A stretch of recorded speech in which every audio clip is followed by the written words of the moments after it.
Okay. Good evening, everyone.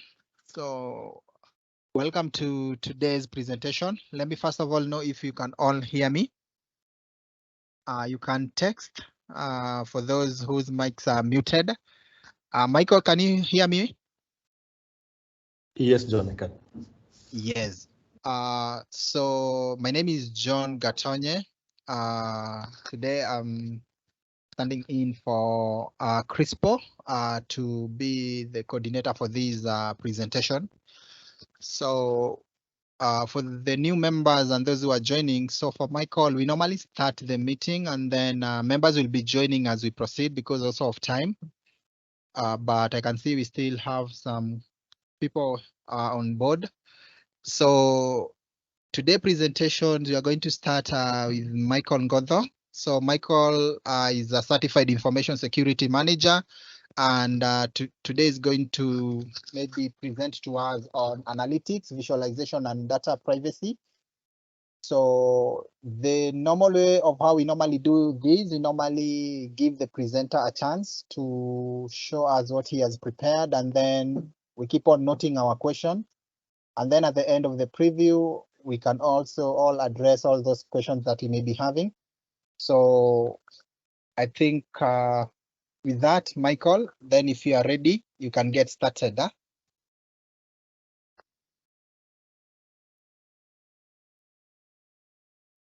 Okay.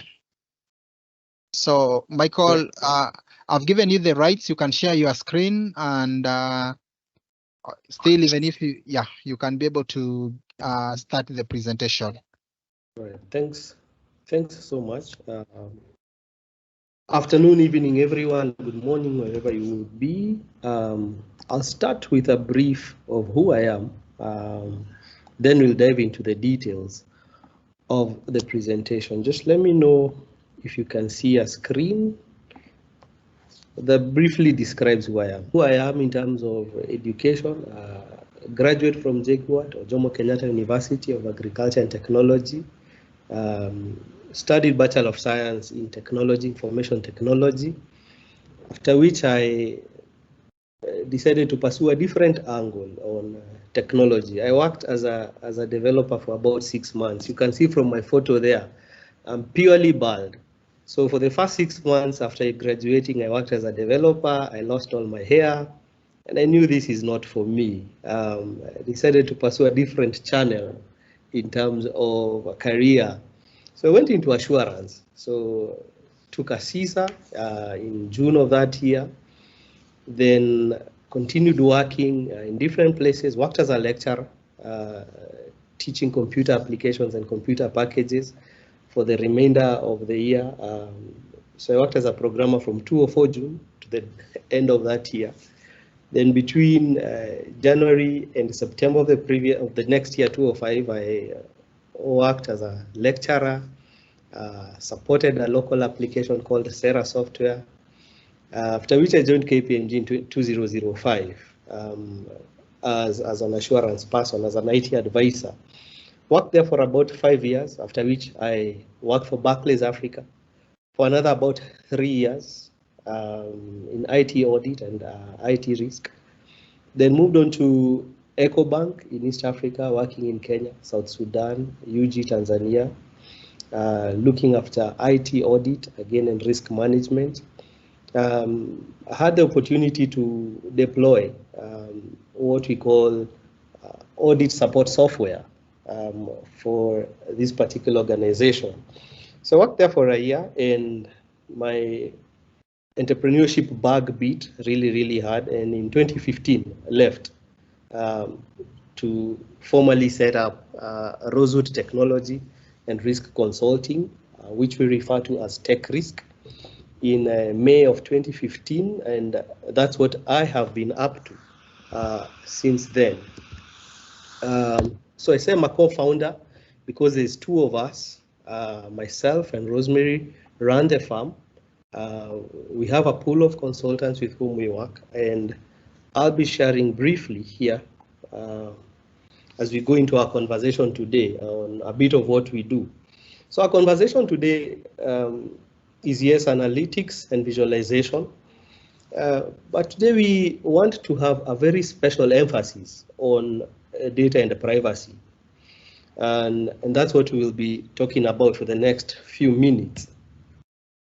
We'll talk a bit about our firm, just like a brief. We'll highlight the benefits and importance of privacy for practitioners. So today I'm talking to practitioners. That here we have a pool of extremely experienced, highly skilled, or even those who are joining the data and analytics world and data science world. And so we'll be talking to practitioners. What are these things you need to be aware of? Are there laws that we should be aware of, even as practitioners?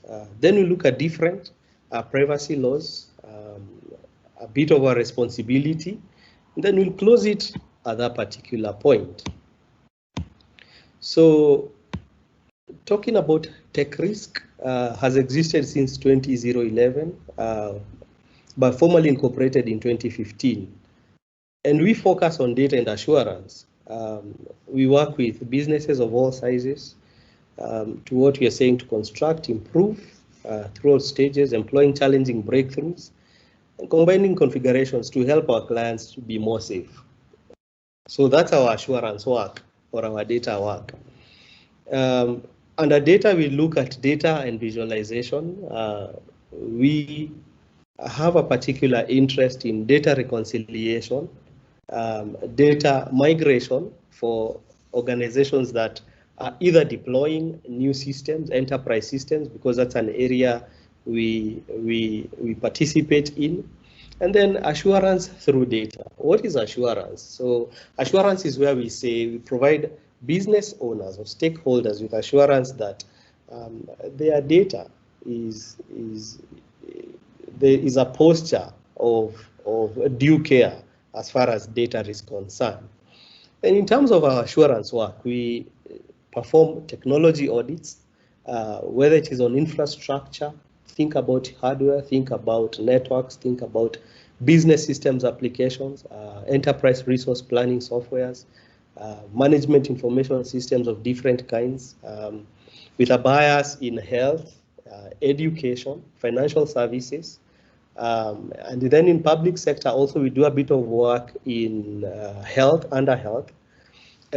We have what we call program assurance or project assurance, where we help organizations think through selection and implementation, or even deployment of existing enterprise and new enterprise resource planning softwares or co-processing systems. And that closely ties in with, that's where a lot of our work in data and migration comes in. And then change management, that change is consistently being applied to ensure that objectives of the task, whichever task it is, whether you're thinking through your data systems, whether you're thinking through your co-processing systems, that change is consistently applied. What's our mission? We want to become a trusted advisor for our clients' data and assurance needs. Values, we only have one, courage, to be able to go where we have not been, or to even pick on challenges from our clients that other organizations perhaps will shy off from taking because of the nature of those particular assignments. What do we envision? Provide commercially viable data and assurance solutions across a variety of industries. We've talked about education, financial services, public sector, health and manufacturing. Those are our key verticals as far as industries are concerned, to provide unique yet practical solutions to privacy and assurance risks. So when we talk about commercially viable, we say advisory work can tend to be an additional layer to what clients are already spending in terms of solutions, in terms of skills and skill sets, especially of the people, for example, seated in this forum this afternoon. Clients already buying technologies, they're employing skills, and our work is to come and provide a layer of assurance And therefore, we say that needs to be commercially viable. Even the solutions that we are proposing need to be commercially viable. So, for example, there are clients who are ready and willing to buy commercial, say, off-the-shelf or computer audit software. And there are those who wouldn't be the most suitable in terms of a solution commercially, what they'd be looking at. So help conversations and navigate and facilitate such technical conversations, pros and cons. Why should we not buy or not buy certain software or certain solutions or certain deployments? So help our clients think through those particular options that they will be looking at. Just a brief history of who we are. We're saying 10 plus years successfully providing data and privacy solutions. Over 30 organizations we have had an opportunity of working through. We're talking about repeat clients at about 50%. Hopefully we can take that higher. We took an assessment of our clients and they're saying, yes, this group of people, we're satisfied with the level of service. We'd wonder what happened to the other 14%. Could be a conversation outside this forum, but happy to have that conversation. Our clients are finding our solutions to be viable, and we are saying we're willing to go the additional mile for our clients to provide greatest service as far as they're concerned. We provide, especially when it comes to data work, because that is very tangible work, that they will be satisfied and that they will understand and be content in what we are offering as a company. So for their success and also for our success as an organization. So what will now jump into the conversation of the day.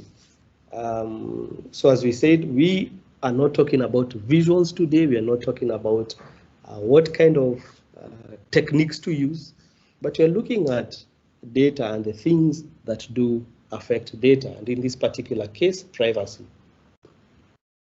We look at benefits of complying with data privacy laws. So what are these laws? What are they asking for? And therefore the importance of privacy. So what are some of the benefits of complying to the laws? So we're talking about allows you to perform better automation because you are more aware as an organization, as practitioners. This also applies to you. Increased credibility and trustworthiness because of the way in which we look at some of the principles, because in the way in which you are handling your stakeholders' data, then improved understanding of the information gathered. So you have, in complying to the law, then you have a better knowledge of the information you're gathering, and most importantly, how it travels across the organization. So time will not allow us to talk about certain aspects. For example, think through cross-border data transfers. You have a client in one jurisdiction that transfers or processes data in a different jurisdiction. Or think about an organization working in, so I am based in Nairobi, Kenya. So an organization with core processing systems hosted in the country, in Kenya, Nairobi, or wherever you will be. And they need to have cloud storage solutions, which these do not exist or are not within their local jurisdiction. So what kind of safeguards do they need to have? So I think customers will trust and believe that an organization, if it can showcase, or if you can showcase that you respect these 7 principles when analyzing, when visualizing, when mining, when combining different data sets for the output or for the processing of your work. So we'll talk about this in a bit more details. The principles, these are transparency, justice, and lawfulness, limitation of purpose, minimization of data, accuracy, storage, confidentiality and integrity, and finally accountability. So if we just dive into this in terms of the importance of data privacy, we're saying that you look at data in two ways. One, it is a business asset, data privacy, you look at it as a business asset management component. So you have an asset called data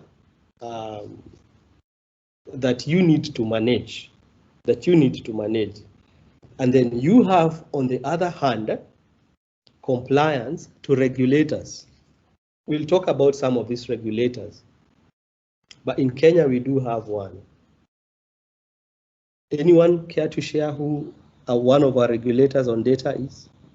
If you'd want to type that out. Thinking of a data regulator.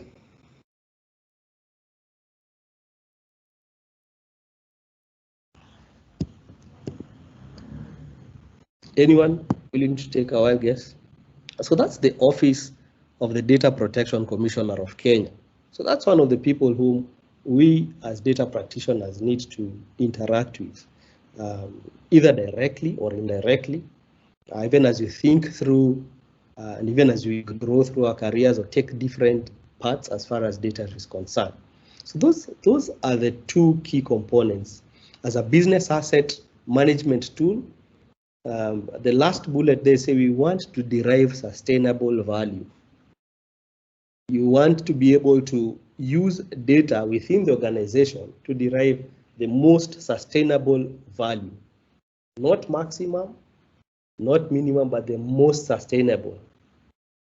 Then in terms of regulatory compliance, and that's what our conversation this afternoon is mainly on, data management for regulatory compliance is crucial. Why?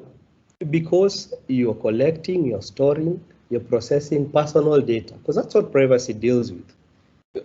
You're collecting personal data that allows you to identify an individual, and you have certain legal responsibilities that are assigned to personal data. Why do you want to do this? To avoid a finger pointed at you by the regulator, or you flouting the laws of the country or the jurisdictions that your clients operate in, getting censured, including financial penalties that are attached to non-compliance.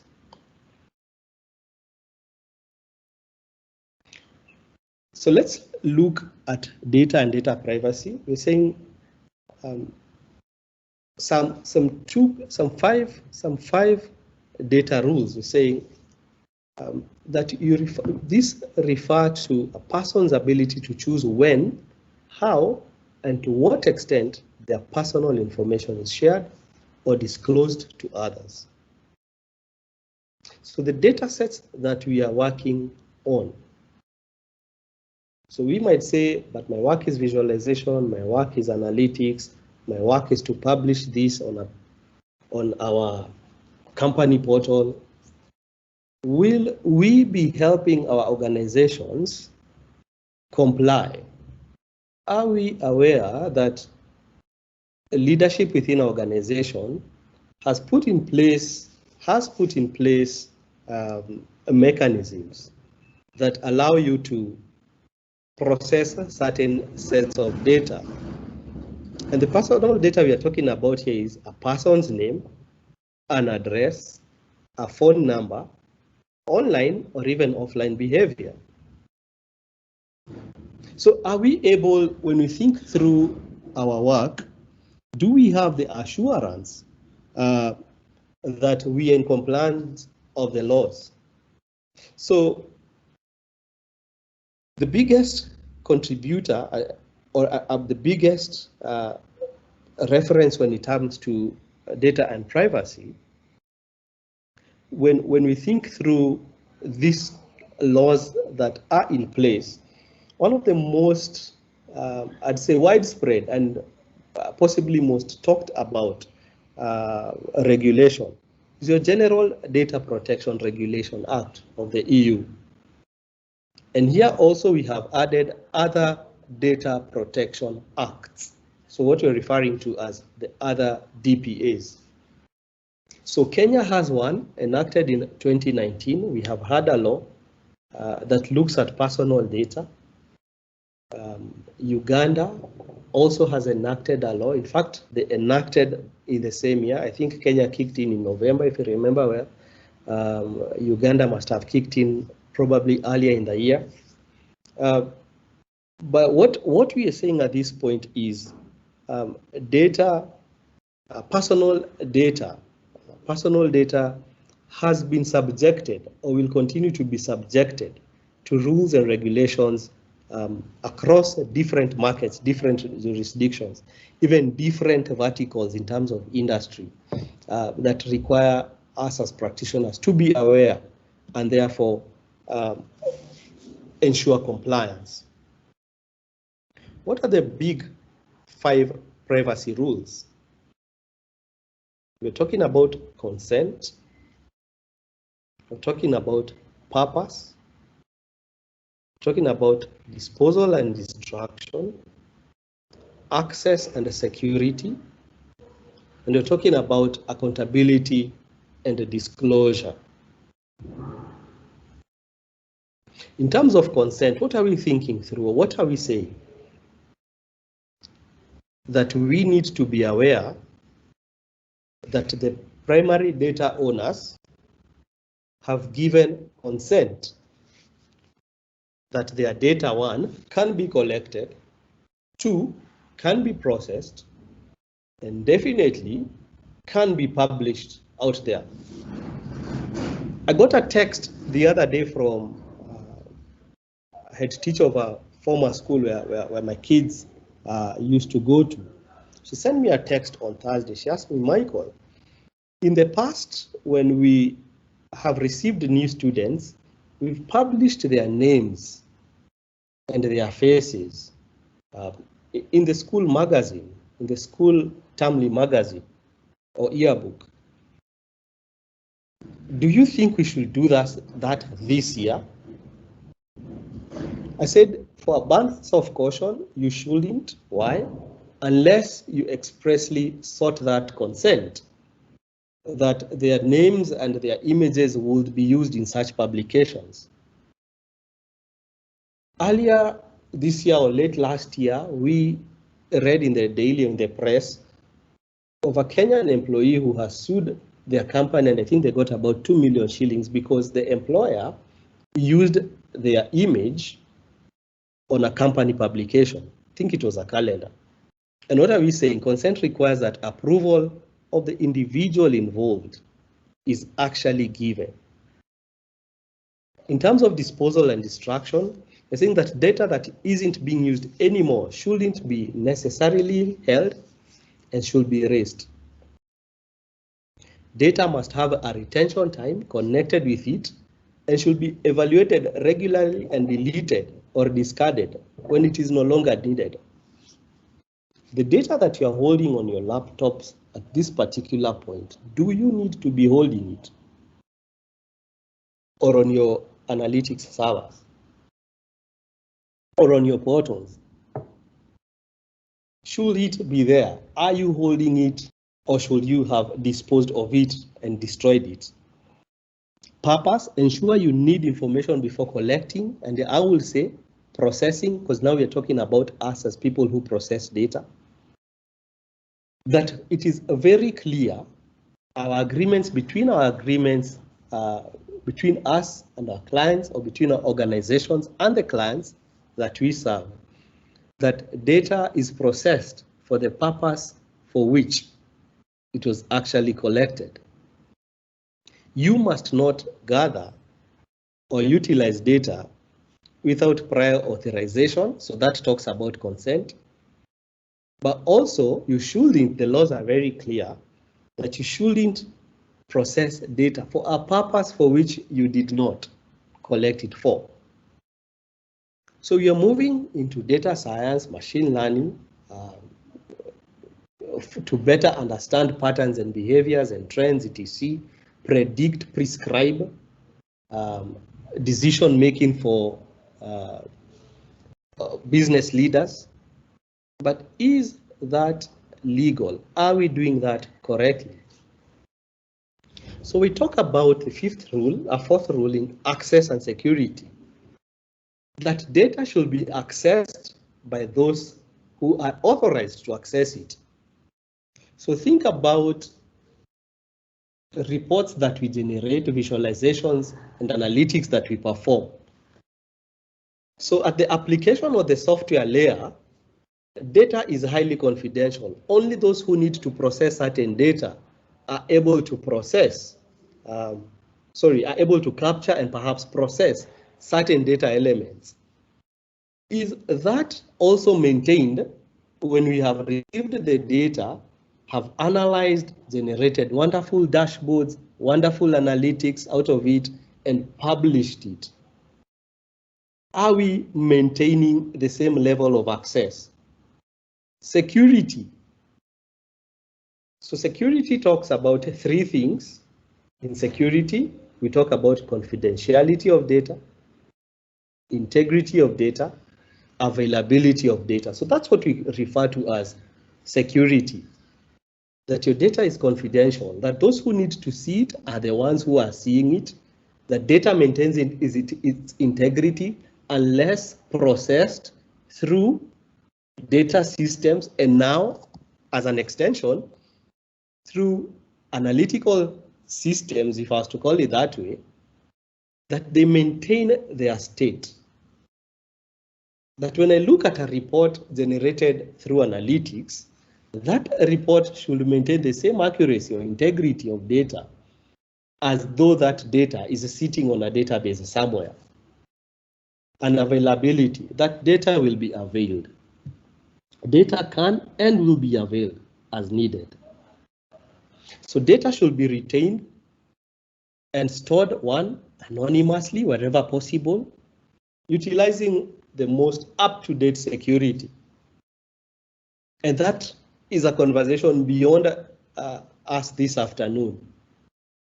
But the law is actually when you look at the data privacy laws, different jurisdictions you've had an opportunity to look at, they become so prescriptive, even on the level of encryption, the technology behind the encryption that we should be using, what we should do to anonymize data, what we should do to reduce that personal data can be exposed to the wrong people, and accountability and the disclosure.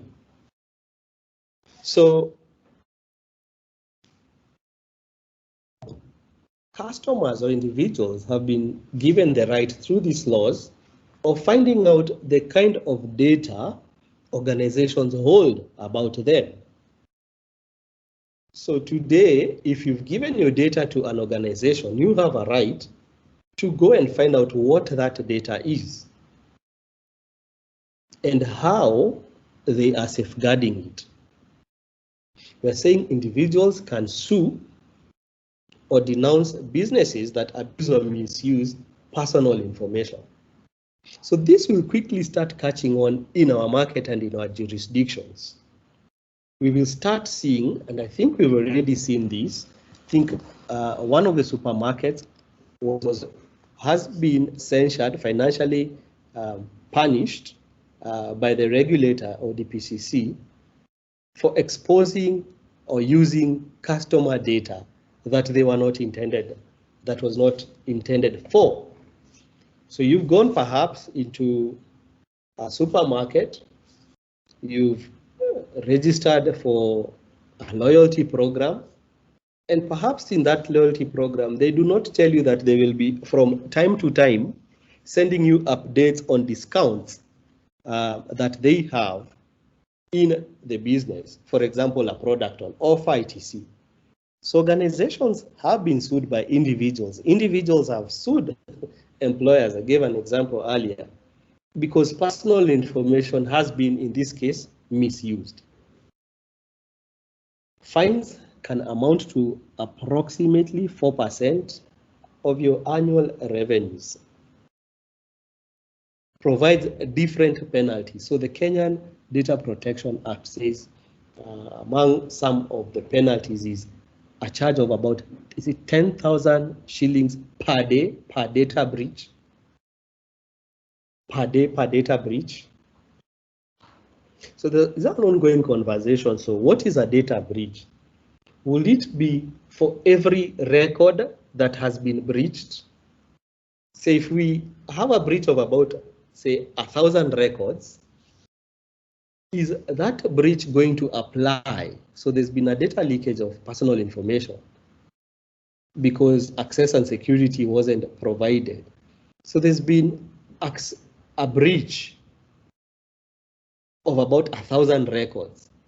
So will the organization pay 10,000 per day until that breach is remedied for 1,000 records? Or is it 10,000 records times 1,000 per day?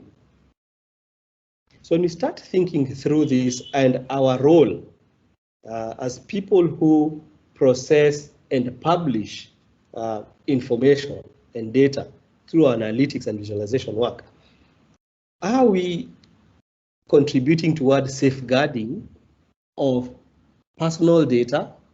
Are we enhancing compliance to regulations?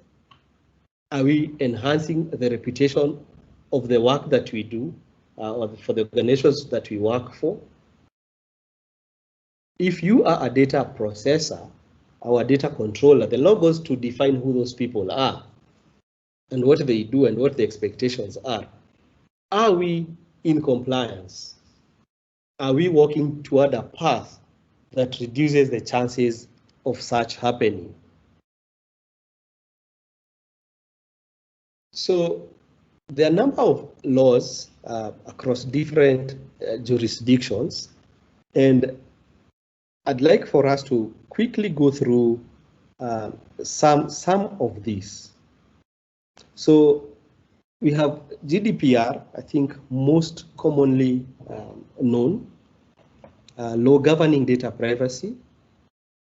And then we also have various countries that have enacted their own data protection acts. And the state of California has gone ahead and created a California Consumer Privacy Act, what we're calling or referring to as CCPA. Collectively, when we look at these laws, they have, in general, these 7 principles that govern privacy or data privacy. They talk about lawfulness, fairness, transparency, purpose limitation, data minimization, accuracy. This is very interesting. Accuracy, storage limitation, integrity and confidentiality. We talked about that a bit earlier, and accountability. So GDPR that covers the member states in the European Union, we're saying it's the most extensive data privacy law in existence, and it applies to all people of the European Union. So you might wonder, why is it relevant to me working as an analyst in Nairobi, Kenya, for example? Why is this important? It is important because this law was enacted to protect personal data of every EU citizen wherever they are in the world. Wherever they are in the world. So we're talking about also includes firms that do businesses with European Union, including nations outside of Europe. So that is why it is important. As we think through our highly technical, brain-racking activities with data, with tools, with software, that non-compliance definitely leads to fines and judicial action. You might want to see what the European Union has done to organizations with respect to breaches around privacy. So it's saying individuals have the right to know what data organizations retain, to request that their data be deleted. We've all heard of the right to be forgotten, and to be notified of breaches under the General Data Protection Regulations, so under GDPR, and even other acts or other laws around data protection. These things hold as true. So we start to see our responsibility and even allow us to enhance compliance within our organizations if they have not thought through this. And asking ourselves also, as we collect data to analyze, are there data points that we really don't need, especially personal data? In your analytics, is there data that you do not require? So there becomes the issue of minimization. So we talk about these 7 principles: lawfulness. I'll go into those in detail. But we're saying the privacy laws establish 7 criteria. So in here we're saying GDPR establishes 7 criteria for the legitimate handling of personal data, but also this extends to other laws that are being enacted, either by common bodies or even individual countries. Personal data processing, we say, comprises the collection, organization, structuring, storage, modification, consultation, use, combination, communication, restriction, erasure, or destruction of personal data. I've highlighted in yellow and red the use, the communication, and the combination, because we as data analysts, as data scientists, are spending a lot of time using, combining, and communicating results that also do include personal data. I see we have about 20 minutes left. I'll try and do these principles in the shortest time possible. I will share these slides, and so you can always refer to them. But lawfulness, it refers to 2 things: selecting a valid legal basis for processing personal data and avoiding unlawful behaviors when processing personal data.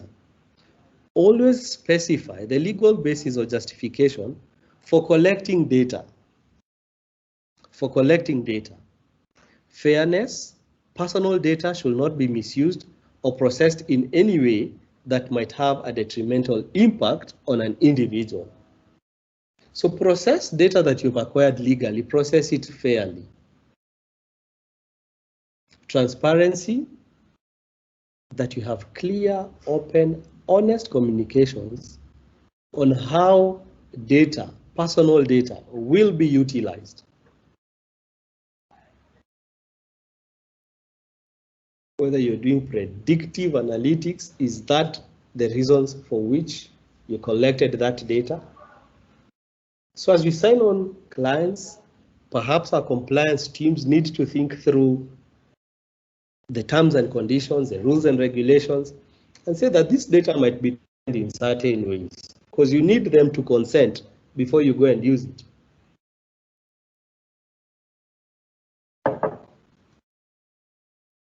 Talking about the second principle here. Basically, so this talks about limitation, means that you must be clear from the beginning about the reasons for collecting and processing personal data, as well as the intentions. So you will not move beyond what you collected this data for. Whether you're going to publish it outside or you're going to consume it internally, the limitation principle applies to the data that you're collecting. Minimization. We're saying it entails evaluating the bare minimum of data required to meet original purpose for collecting personal data. So it requires a controller to acquire, store, process, and utilize data or personal data that is essential to complete the necessary service or fulfill a defined purpose. So even in our analytics, we need to start thinking and adapting these principles so that inadvertently you are not exposing the surface area for breach. Because at a high level, the organization may have said, yes, we will minimize the data that we are collecting. But in our analytics, because we have access to different databases, and we're able to combine these data sets, we end up in a scenario where we've combined the data and increased a breach surface, because then we have much more than was existing in a single database that a certain maybe marketing campaign, recruitment campaign had collected. So we must be able to determine the bare minimum of data required to meet the reason for why we collected data. So the same principle applies, the reason for why we are analyzing, visualizing data sets. Accuracy, that all responsible effort has been taken to ensure accuracy of private or personal data. So the data that you have should be valid and up to date. Should be valid and up to date. So this states to help us help those who are custodians of data, because we are not custodians necessarily of data. On the food chain, we might be considered to be users or consumers of that data. That data is always valid and up to date, because the outcome of your work is likely to present invalid and out of date data. The goal here is to encourage to store only relevant data and maintain an updated personal information file that you're handling. And it implies that at organization level, there is somebody who is bothered to ensure that personal data is accurate and up to date. So if I came and gave my national ID that gave my date of birth as a certain date of birth, and I am denied a service as a result of that element being captured incorrectly, then we have a problem. So accuracy and up-to-date data must be maintained. Storage limitation, saying this prohibits you from holding personal data for longer than is required and requires you to justify your reasons for maintaining it longer. So this principle forbids you from retaining personal data longer than necessary. Simple. So think through also, as someone who's working with various data sets on personal devices, company owned, for example, or organization owned, do you need to have those data sets there with you? Think through your other infrastructure that is holding results of either pre-processing or processing. Are you retaining data beyond schedules that have been prescribed? And if you're doing that, then you should be able to justify why personal, and this again just focuses on personal data. You must be able to justify or provide very valid reasons as to why you're holding personal data for a certain length of time or period of time. Integrity and confidentiality, so this has a component of security. So this has, the only thing missing here is availability. But you're saying this entails putting in place suitable technology and organization level safeguards to avoid either intentional or unintentional changes or access, hostile attacks, and data exploitation. So also for you as a practitioner who's combining data, analyzing data, synthesizing data, creating a lot of intelligence out of it, helping organizations make decisions, that the data that you're holding is actually guarded against loss or against unauthorized changes.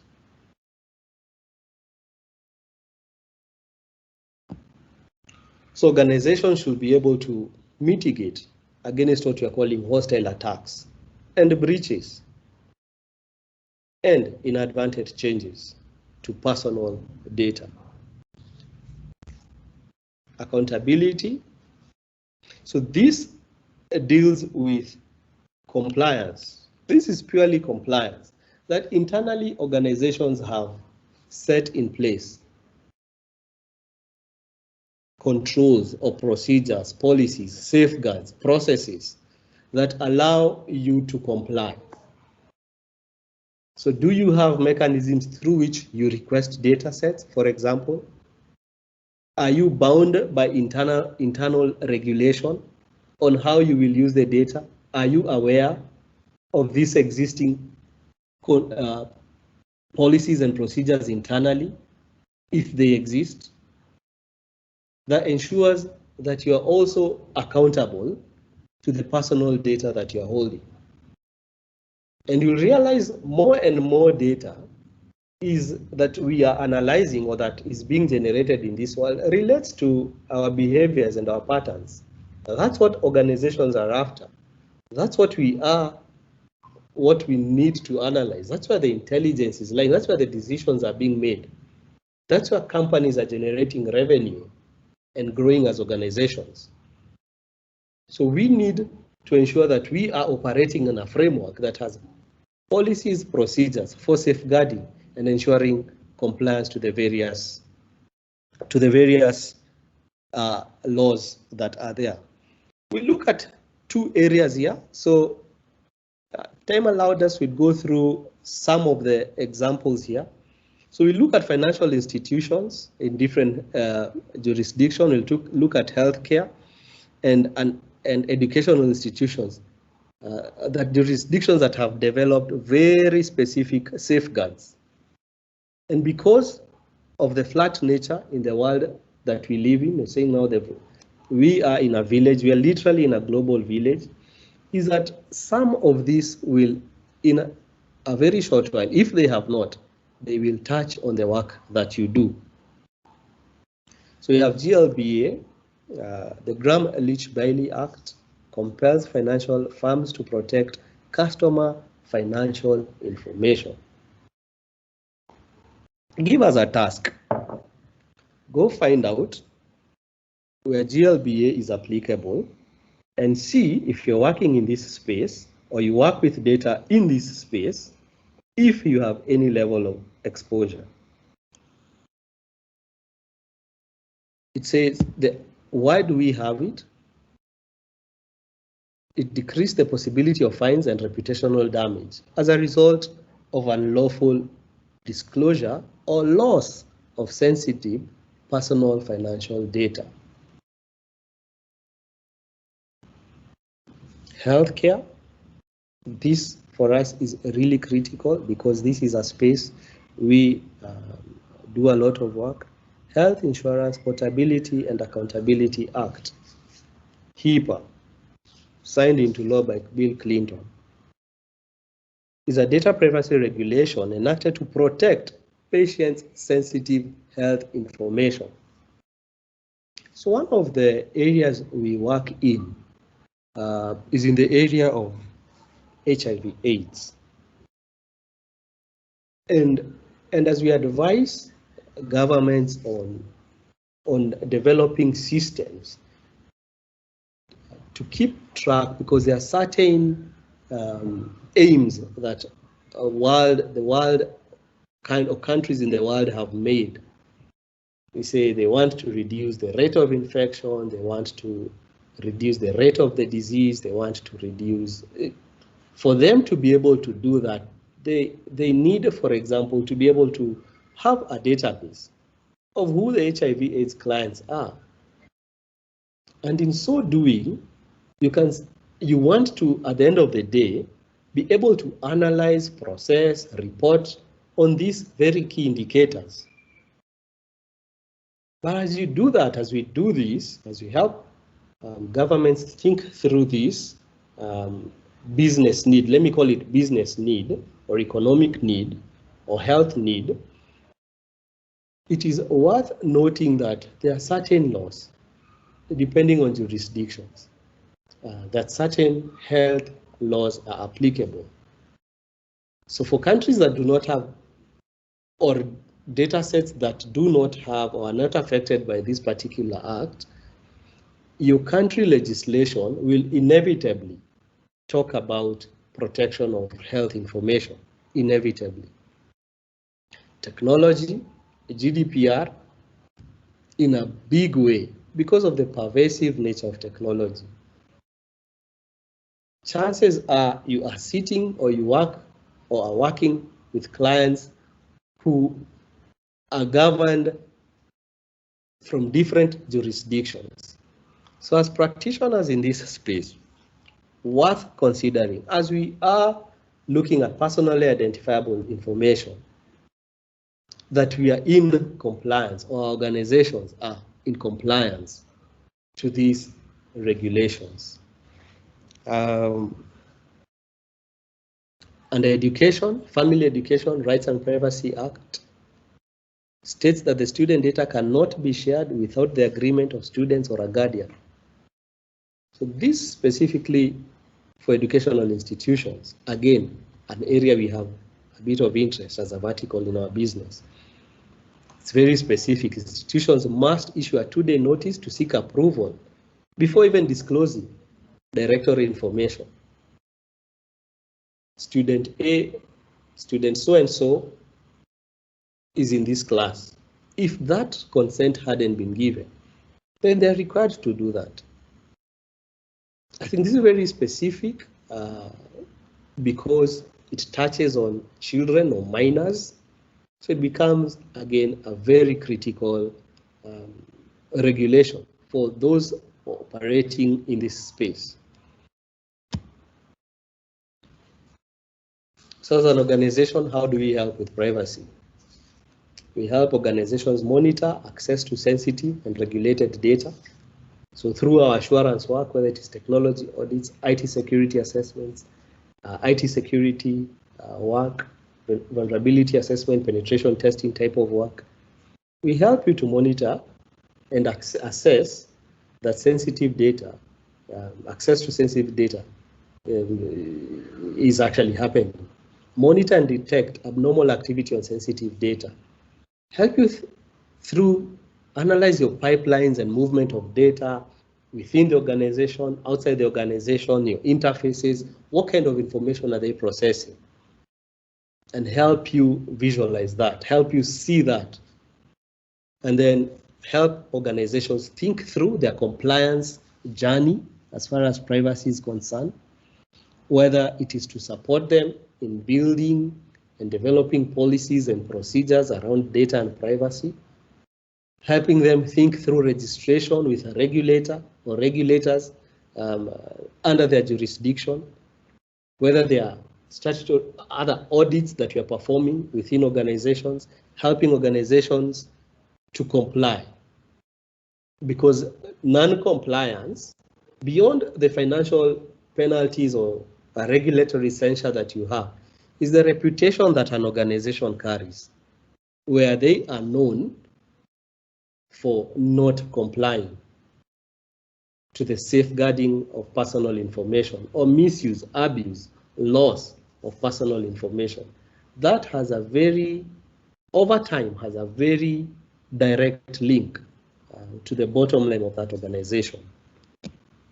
So that's about it. That in a summarizes what privacy is all about, and also what we should be thinking through, the laws that are in place, what our responsibilities are, beyond being the people who are using, combining, and reporting or communicating with the data or data sets that you are working with. So it is calling us to, yes, continue with helping organizations make decisions, make predictions, analyze and present data in certain ways, but also as practitioners, help organizations and the people we work with comply with the type of data, especially personal data, as is concerned. Thank you very much, John. I'll give it back, hand it over back to you.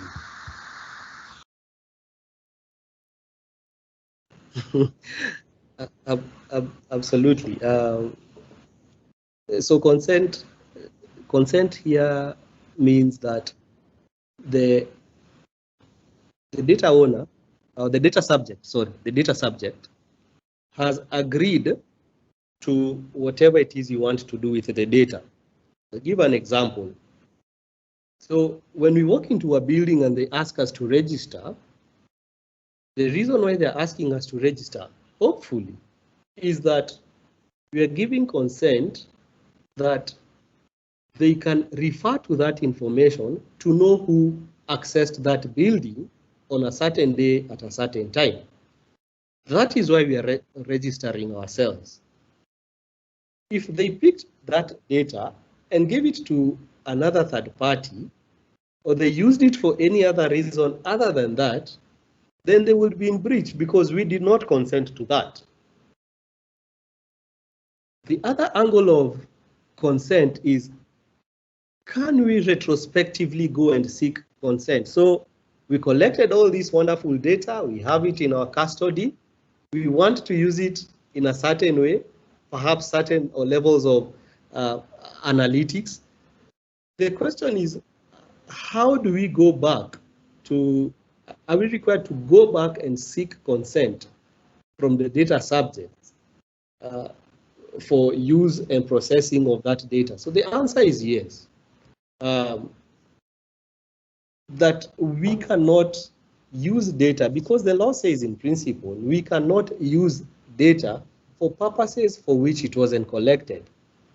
What I have seen organizations doing, various policies and procedures you see, is you get almost an omnibus type of consent at registration. So at the primary collection of data, you're saying that you consent that your data will be used in many various ways that the organization can combine to form or to better serve you. So we've seen that.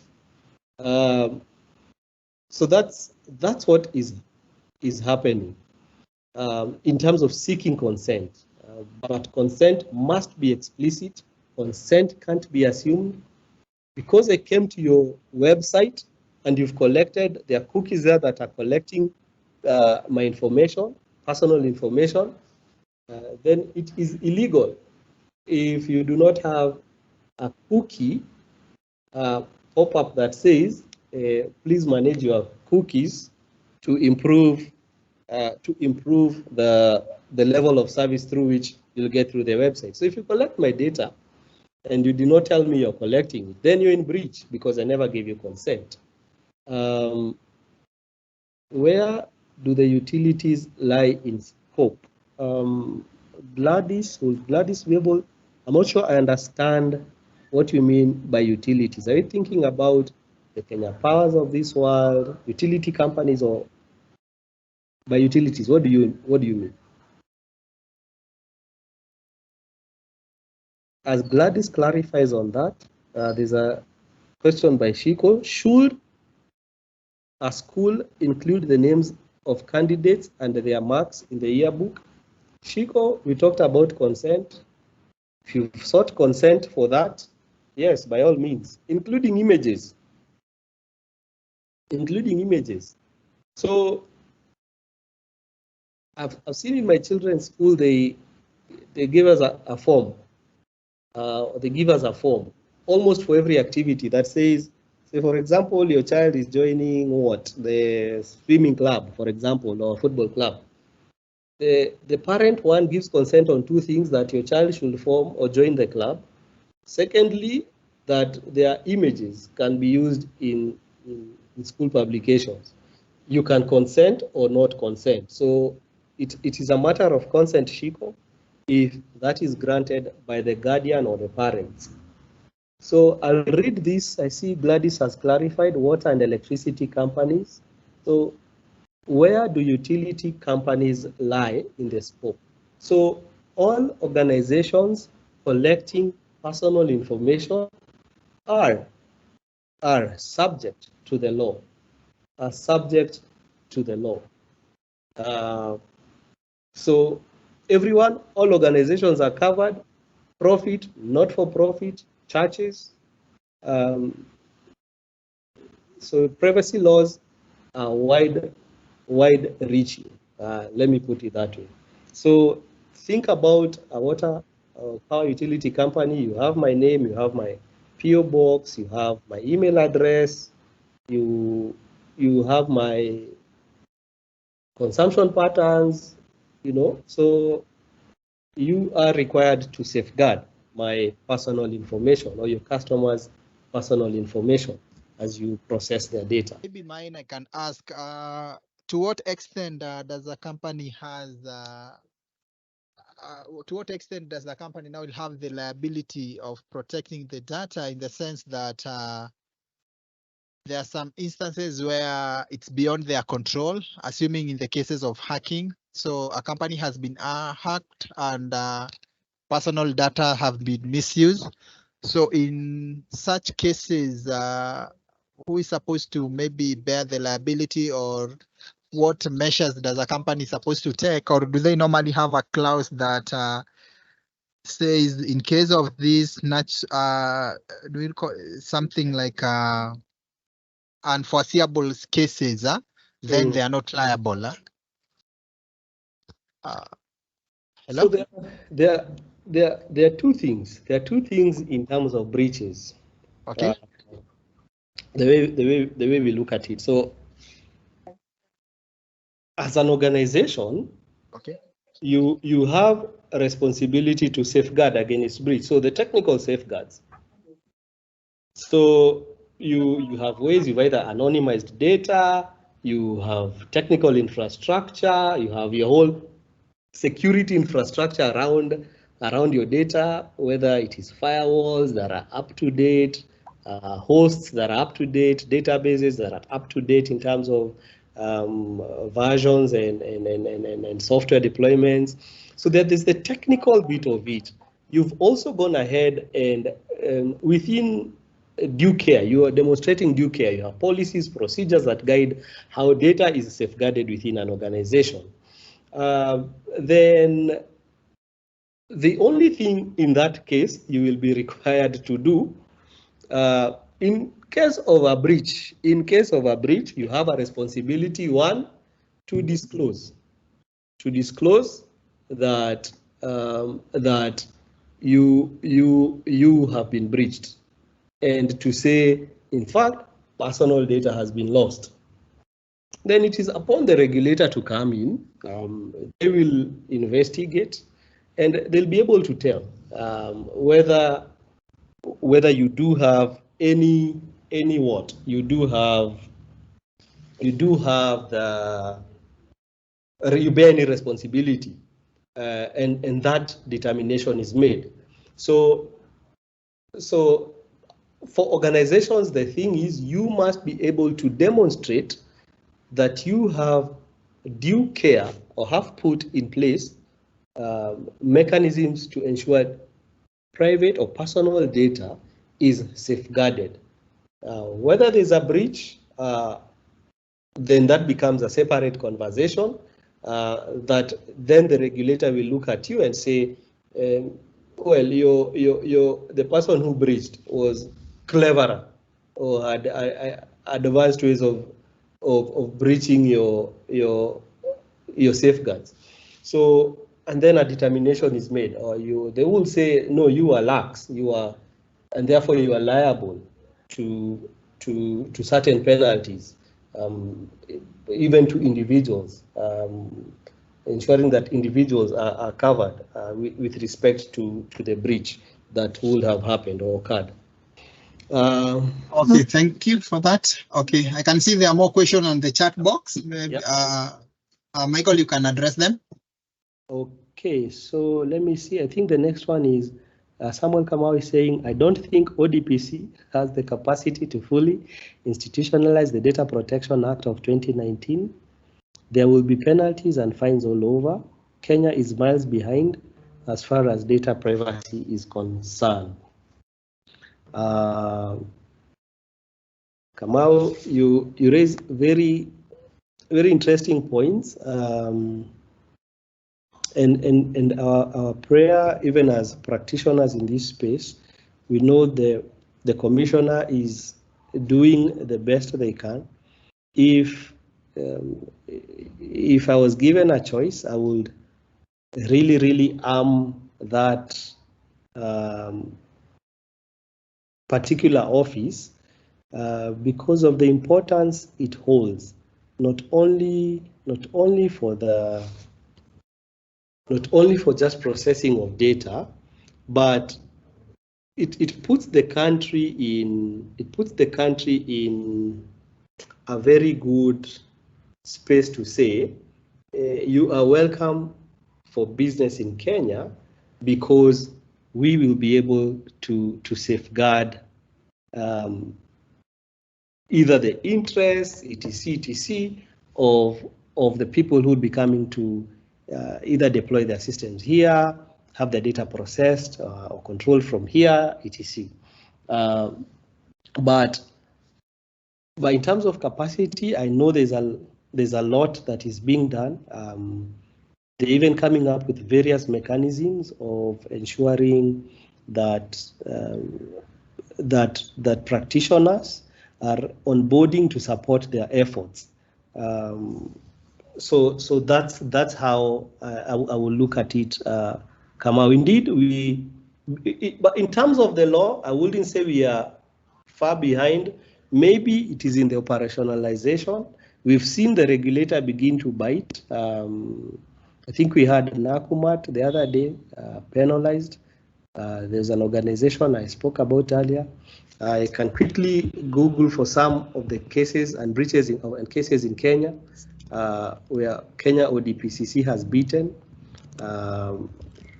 penalties. So I think it's even with respect to compliance. This is something we say. It is a journey. So we ask organizations to look at this as a journey that you are on. We will not do it all now, but as we move along, continually we should be seeing an increased level of compliance. That's what I'd want to say about that. In terms of, so is it legal for the utility companies to share data with other government institutions such as KRA or asset recovery? Apologies if this has been covered. Well, in terms of sharing of data, all organizations are bound by law. All organizations are bound by law, and that sharing of data ought to be within the law. So none of us or none of those organizations, just because it's a government-to-government type of data exchange, makes it legal. But I mean, government is government, but we'd say they are bound by law. So if that information is used in such a way and it can be proven in a court of law that it was shared illegally, well, again, there are essential from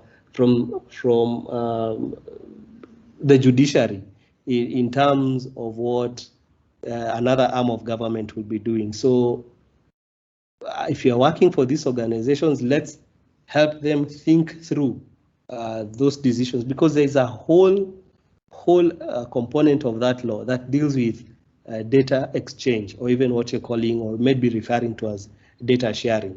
Could be between organizations, between moving from data from one physical jurisdiction to another electronically.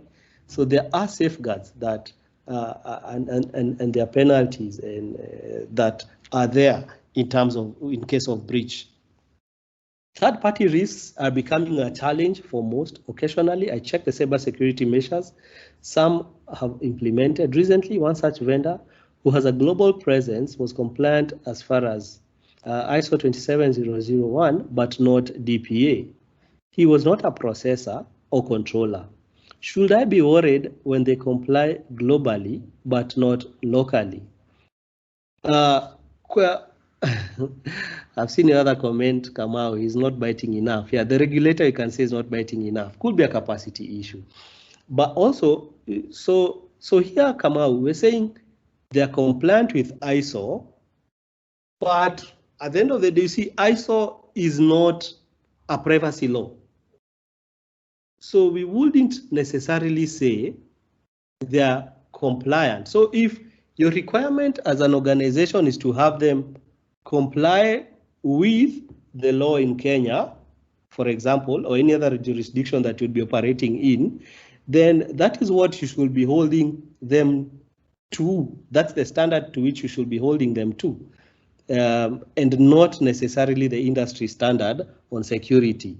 Because ISO only will cover your security, but your DPA is much, much wider. So you might want to challenge your provider to think through compliance to certain jurisdiction or certain laws. Okay. Thank you very much, Michael, for answering the question. I know it's a lot, and maybe this is not something to be covered within an hour, but I think it's a good start. So, Michael, you'll share your presentation so that we can be able to share with the members. And also, if you don't mind, you can also share the contact details, yes, so that if anybody has a question, they'll always reach out to you. Okay. Yeah. So for that, unless there's anyone who has a question, I think we'll end the presentation from there. And Michael, thank you very much once again. Really appreciate and everyone for their time. Thank you so much. Okay, you're welcome.